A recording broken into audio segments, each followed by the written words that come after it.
We've already seen Lance Armstrong in the Centenary Tour of 2003 doing a bit of cyclocross through a ploughed field to stay upright and in contention for his 5th consecutive victory.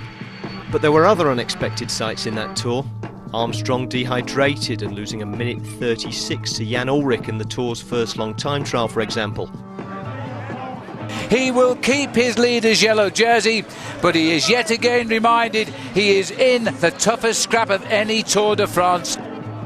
And a top 3 separated by only 18 seconds, the tightest race that ever been. Armstrong was in the yellow jersey, but his lead over Ullrich was only 7 seconds going into the last day in the Pyrenees. Not enough to cover him in the event of a repeat performance in the final long time trial on the eve of Paris. So, even as leader, it was up to him to attack and gain time. After some shadow boxing on the early cols, Armstrong, Ullrich and Iban Mayo were together on the ascent to Les Ardennes with a small group behind them. And the defending champion was setting the pace. And now it was Iban. Oh, what's happened here? What has happened there? It seemed quite a normal corner. He must have hit somebody in the audience. Mayo has gone. Now the situation. Remember the pair of sword when Ullrich crashed, Armstrong waited. But let's have a look at this now. It still is unclear here exactly what happened. What had happened was that Armstrong's brake lever had caught in the strap of a souvenir feed bag held by a young fan. Up ahead, Jan Ullrich had slowed, hostilities suspended until the race leader got back in the race, which wasn't as simple as just getting back on his bike. Oh, what is going on? There's a problem with his pedals. He has a problem with his pedals. This is what happened. I think his pedal may have broken. This happened. He didn't hit anybody.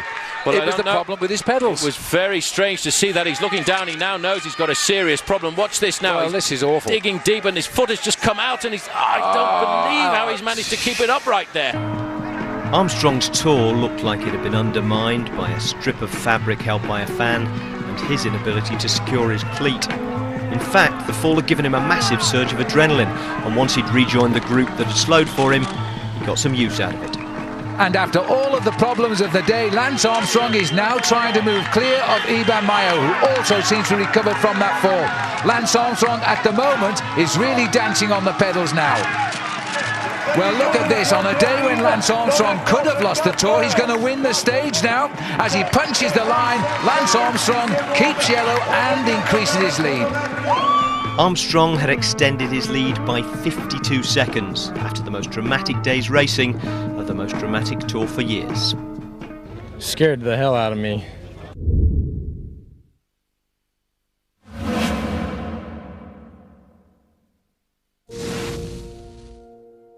In 1987, the year after he'd won his first Tour, Greg LeMond nearly lost his life in a hunting accident.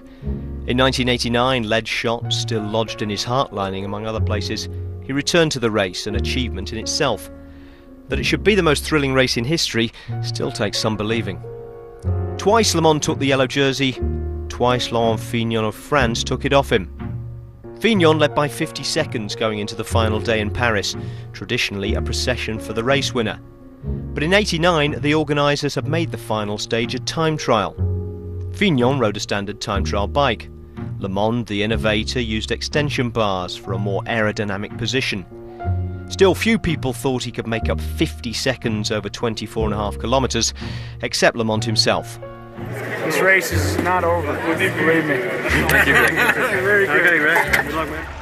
But whoever wins this Tour de France today, they are both winners, whichever way you look at it.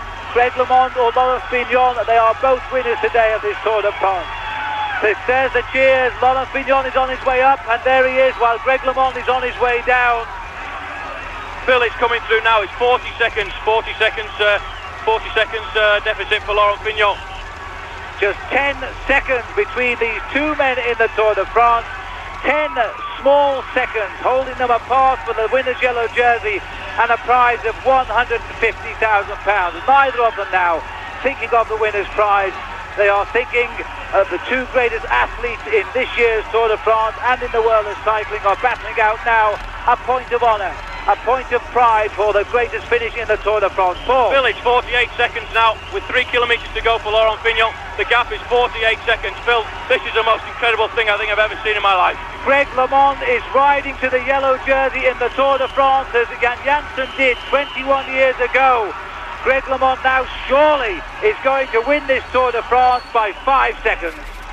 This is Pedro Delgado. Greg LeMond is catching him, not for 1 minute, but for 2 minutes. Greg LeMond, Delgado will now finish over 4.5 minutes behind in this year's Tour de France. Not only that, Phil, but he's going to also win the stage, I think, because look at that time. He's taken 30 seconds off Thierry Marie, 26.57. He goes into top place. We've got 2 minutes and 50 seconds now to wait for Laurent Fignon to arrive. Fignon, we know, is not going to match the time of Le Mans. He's won his second big time trial in the Tour de France this year. It's going to be his most important.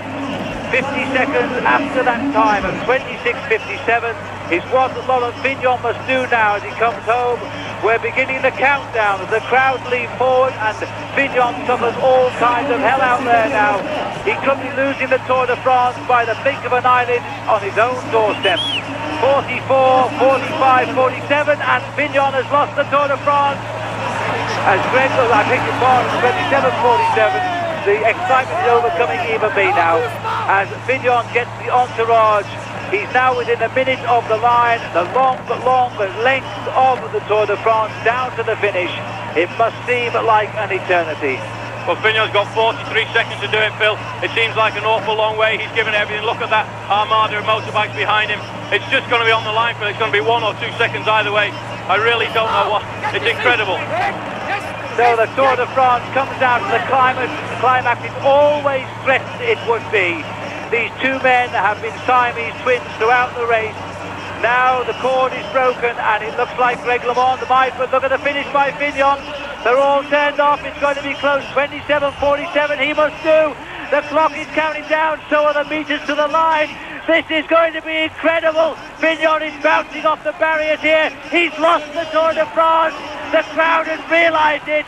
Laurent Fignon has lost the Tour de France. Right on the line as he comes over. 55 seconds is countdown. He has lost the Tour de France by 8 seconds. Can you believe that? Laurent Fignon has lost the Tour and Greg LeMond has won it. It was the fastest time trial in history, the smallest margin of victory, and the greatest Tour moment. Although perhaps not for Laurent Fignon. Oh, he said congratulations, but what can you say? If I was in his shoes, I would be very upset to lose the Tour de France by 8 seconds. Who knows, there may eventually be a Tour de France won and lost by a single second, at which point we reserve the right to come back and re-edit this programme. For now though, 8 seconds after 3 weeks and 3,285 kilometres will do pretty well. And after an hour's worth of moments, here's another minute's worth to play out with. Hope you've enjoyed them. Thanks for watching. Let yourself down. Don't let yourself go. Your last chance has arrived.